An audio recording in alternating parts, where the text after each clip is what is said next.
Think of all the great coaches that never won a Super Bowl. The great poet Marv Levy lost 4 straight with the Bills in the 90s. The sleeveless Bud Grant, who actually won an NBA championship, but never a Super Bowl. And Dan Reeves, who also made it 4 times and never got within 2 touchdowns of a Lombardi. There's plenty of great coaches who just never got over the hump, and likewise, there's a few suspect ones that did. For every Grant, Levy, and Reeves, there's also, well, this list. The worst coaches in NFL history to win it all is coming up right after this.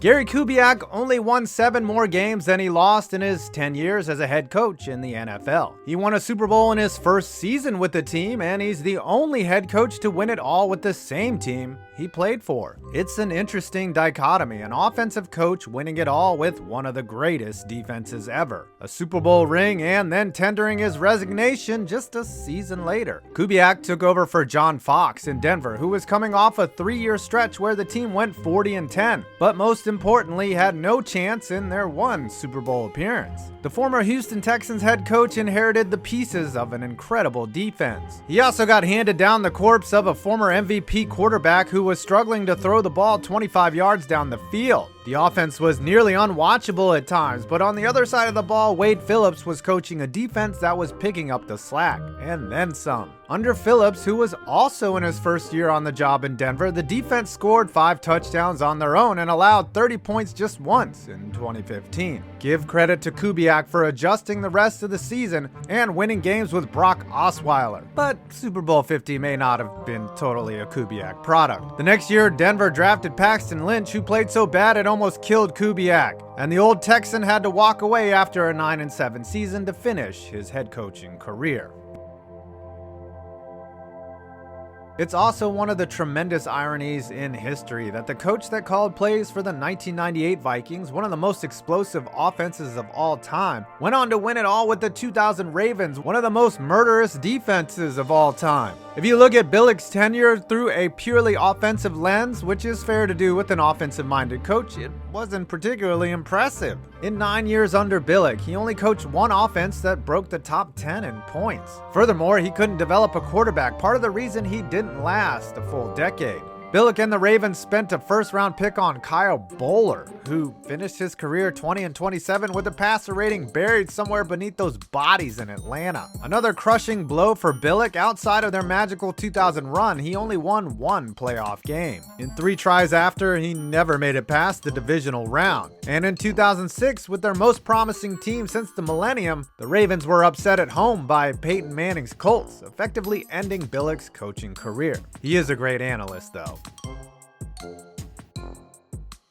Behind the sunglasses, the cigar, and the mustache is the reality that Mike Ditka is not the great head coach that his championship with the '85 Bears would suggest. There's no taking away anything from that team. It was one of the greatest to ever take the field. Look at the numbers. An 18-1 season, a point differential of plus 258, and 2 straight shutouts in the playoffs before a 35-point victory in the Super Bowl. With such a dominant team, you would have figured that the team would have at least made it back to the Super Bowl, right? Wrong. Ditka put together a few more good seasons in Chicago outside the one that culminated in a ring, but got bounced in the NFC playoffs 2 seasons in a row to Washington and once to the Niners. The great strength in those Bears teams was ultimately the defense, and the defense was run by Buddy Ryan, not Ditka. The true test of a great head coach is whether they could do it in a different situation. Belichick, Lombardi, Shula, Holmgren, Parcells, they all won with 2 different franchises. So after Ditka's time ended with the Bears in 1992, he had the chance to prove he could do it again.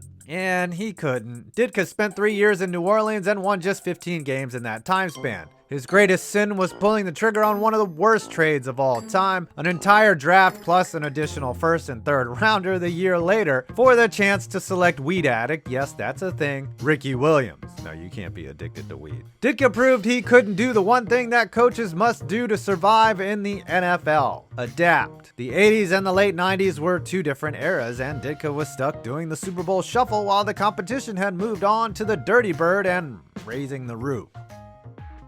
If you're watching this channel, you like discussing sports that already happened.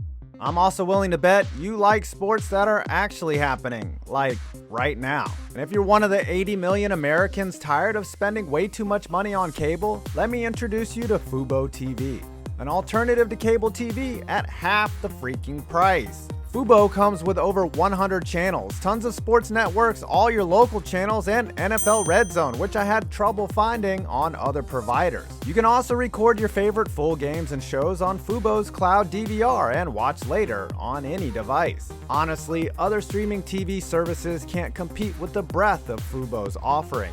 And again, it's half the cost of cable. Guess what? You can try it for free and cancel anytime. No hassle and no gotchas. So after this video, go to FuboTV.com/5points and start your risk-free trial and get 15% off your first month of Fubo TV. Again, that's FuboTV.com/5points and get your free trial and 15% off your first month.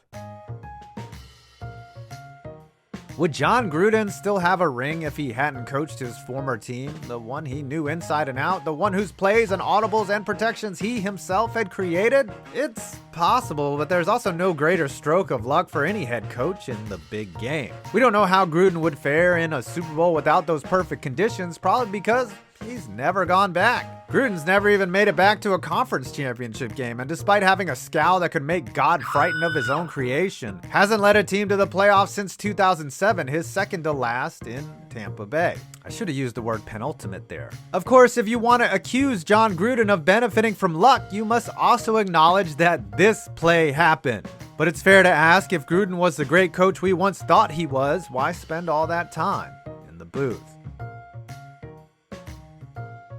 It's a quarterback league, and no one has benefited from great quarterbacking like Mike McCarthy. It's also hard to believe that he's the penultimate entry on this list, and there's somebody worse. Hey, I used the word penultimate. For 13 years in Green Bay, McCarthy had the benefit of a Hall of Famer under center for all of them. 2 years of Brett Favre and then a decade of Aaron Rodgers. And it was with Rodgers that McCarthy earned his only ring, a 31-25 defeat of the Steelers in Super Bowl 45. An impressive coaching job, no doubt, especially when you take into account that they won with 13 players on IR. The problem was that McCarthy could only muster one ring with that quarterbacking excellency. He squandered a golden opportunity to make the Super Bowl in 2007, but lost at home to the Giants in the championship game. 7 years later, the Packers led by 12 points with 2 minutes to go in Seattle and blew another potential trip to the Super Bowl.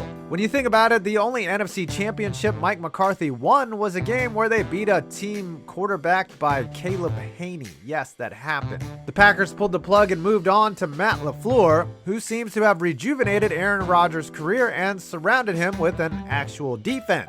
The book hasn't been closed on him, although like Game of Thrones, it could get longer and worse in Dallas, because Jera saw how masterfully he squandered talent in Green Bay and said, I need some of that. If you can only win one Super Bowl with Brett Favre and Aaron Rodgers, what do you expect out of Dak? Before we get to the number one, a quick honorable mention to Doug Peterson, who 3 years ago rode the coattails of Frank Reich and doubled down on a brass balls play that earned him a statue. Unfortunately, after mismanaging his overpaid franchise QB, all that long-awaited title to the Pigeons got him was his walking papers. And for now, our worst, sort of best head coach. Barry Switzer had one job when he took over the Cowboys in 1994. We got a job to do, and we're gonna do it, baby! Just don't f**k up. And to Barry's credit, he didn't. After a dominant run at the University of Oklahoma, Barry Switzer was offered a chance to take over for Jimmy Johnson, who was coming off of back-to-back Super Bowl championships with the most loaded roster maybe in league history. Switzer spent 4 years in Dallas, won at least 10 games in 3 of them, and reached the mountaintop with a 27-17 win over Neil O'Donnell and the Pittsburgh Steelers in Super Bowl 30. Thanks to a roster built up by Jerry Jones and Jimmy Johnson, Switzer really just had to sit back and let the team run itself via the leadership of Troy Aikman, Michael Irvin, and Emmitt Smith. Switzer wasn't even allowed to hire his own assistants, and perhaps that's why the team never evolved over his tenure. A year later, the team was upset in the divisional round by the Carolina Panthers, who were in just their second year of existence. The fact that Switzer finished off his career with a 6-10 season was a major disappointment. The team was still rife with talent and ended up losing their last 5 games to finish out the year. Switzer may not have screwed up a great team, but only one Super Bowl with the most loaded roster of the decade leaves you wanting a little more. Congrats to these coaches who have accomplished more in their life than a weenie shitposter like me will never do. And yes, they earned their rings. However, it's fair to say these guys weren't the Belichicks or Lombardis of the world. Well, I hope you guys enjoyed this video. Please like, comment, and subscribe for more inane videos on sports. I'm 5 Points Vids, and you made it to my next video, or is this your penultimate video?